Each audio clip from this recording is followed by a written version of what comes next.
September 12, 1997. 5 employees of the Dunbar Armored car company are counting and sorting over $20 million. Meanwhile, one of the security guards is preparing to go home. The second guard is sitting alone, eating lunch. Their night shift is about to end, and the money will be dispersed to ATMs across Los Angeles to meet the weekend demand for cash. Until now, there was nothing unusual about this evening. Suddenly, the guard hears steps, and as he looks back, 5 armed men appear. They are pointing guns at him and command him to lay on the ground. Within few seconds, they unarm the guard and drag him into an office where security monitors are kept. Then, a second security guard enters the room unarmed. In seconds, both were laying on the ground, face down. Meanwhile, the employees kept sorting, unaware of the situation. When robbers rushed into the vault area, the employees had no option but to surrender. It's been 2 minutes since they entered the building, and all the staff is now helplessly lying on the ground. But the building is still well protected. The facility has multiple security cameras, coupled with 2 hidden video surveillance recorders. The vault has thick, 18-inch steel doors, and money bins are numbered without labeling, with some of the cash being easily recognizable with sequential serial numbers. However, this night, similar to other Friday nights, the vault was open for easier access for moving big sums of money. And the robbers knew exactly where both recorders are hidden. And they also appeared to know which cash bins contain larger sums of money and avoided cash with sequential serial numbers. They were packing the cash efficiently, having every step perfectly planned. In less than 30 minutes, robbers had moved $18.9 million in cash to their truck and got rid of the recordings, marking the largest cash heist in the US history. When they left, the only piece of evidence was a small piece of plastic reflector lying in front of the building. September 11, one day before the heist. Alan Pace comes to his shift at Dunbar Armored. He is asked to sign a notice of termination. He's not fired because of being bad at his job. He has been a diligent employee in his role as the regional safety inspector. His colleagues liked him and viewed him as someone who took his job responsibilities seriously. He regularly performed his duties, checking fire extinguishers, ensuring hallways weren't blocked, and inspecting facility. He even took photographs of the interior rooms and hallways, which didn't raise any suspicion, as this was part of his safety inspection duties. All of this has allowed him to carefully study security camera systems, identifying blind spots and timing patterns of camera rotations. He signed a termination notice for disciplinary reasons, but he already done everything to prepare for the heist. And he didn't return the facility keys yet. It was now or never. Few days prior, he met with 5 of his friends to discuss the opportunity for all of them to be set for life. Around the table sits Eugene Hill, Alan's key partner who rented the diesel truck used in the robbery; Thomas Johnson, an associate recruited by Eugene Hill. He rented a storage unit where the stolen money was kept; Terry Brown, a former co-worker of Pace's from the previous security agency; Fred McCurry, another former Pace co-worker; and Eric Boyd, the 6th member of the team described simply as a personal friend of Pace. Together, they studied maps and exact plan prepared by Alan. On the day of heist, the group needed to build an alibi. They organized a party in Long Beach at the house of one of the members. After a couple of hours, Alan gives signal to his colleagues. They leave one by one to avoid suspicion. They quickly change clothes and drive 30 minutes to LA Warehouse District when Dunbar Armored facility is located. Alan distributes weapons and headsets. It's around midnight. Everyone remember your numbers. No names. Number 6, you stay with the truck until I call.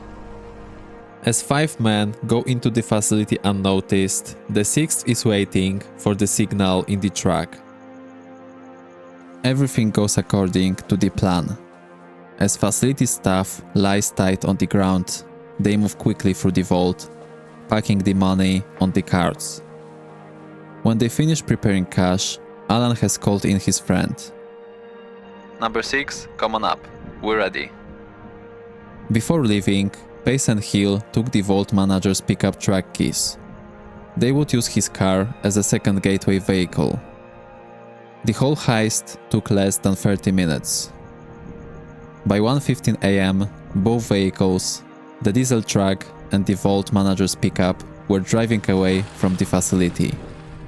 The gang met again in the storage unit that Thomas Johnson had rented 2 weeks earlier. Alan gives each member of the crew $100,000 to be used for quiet, discreet spending. The robbers packed the remaining $18.2 million in garbage bags and moved them into a self-storage facility for safekeeping. By 3 a.m., all 6 men had arrived back into party, arriving separately to avoid drawing attention.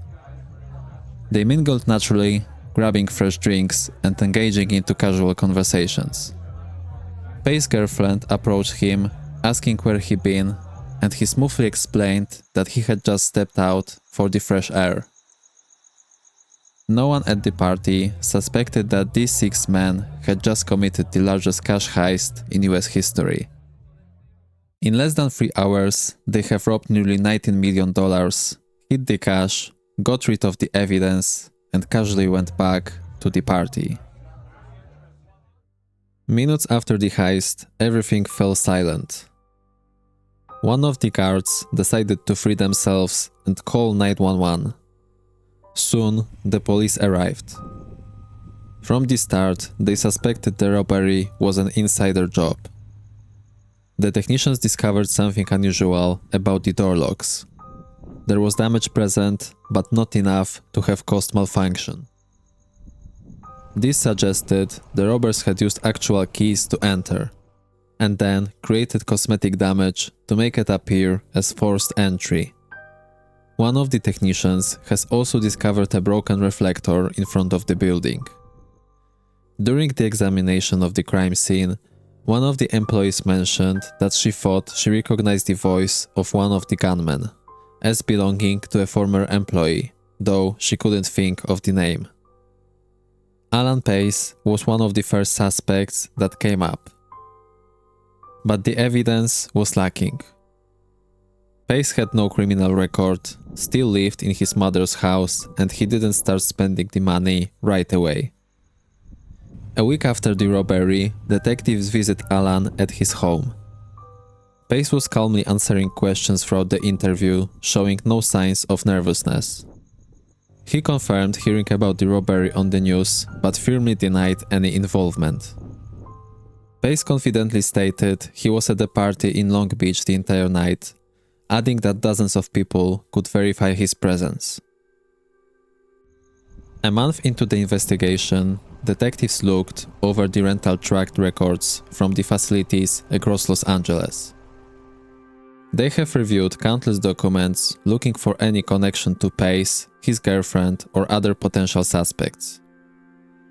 Despite intensive research, they found no rentals under any names connected to Pace. The case was becoming increasingly frustrating. Pace remained the primary suspect, yet he still showed no signs of sudden wealth or suspicious behavior.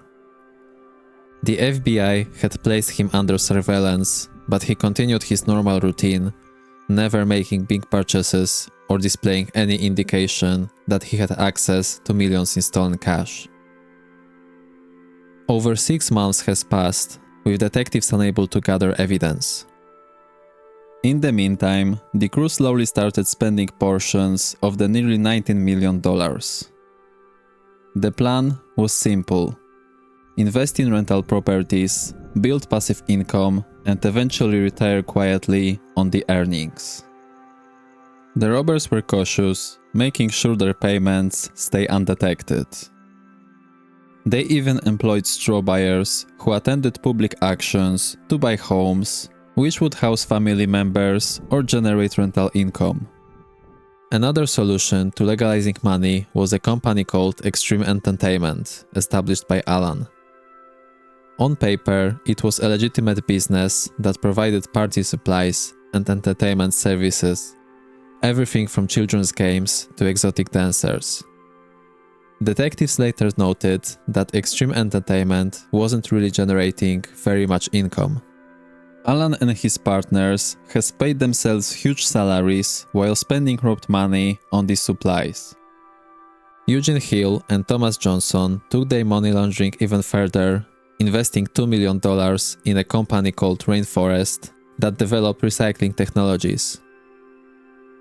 This was clearly financed with the stolen money and enabled them not only to convert it into legal assets, but also to be seen as supporting a good cause.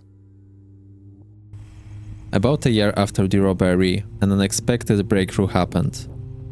One of the detectives received a call from an informant claiming to have information about the heist.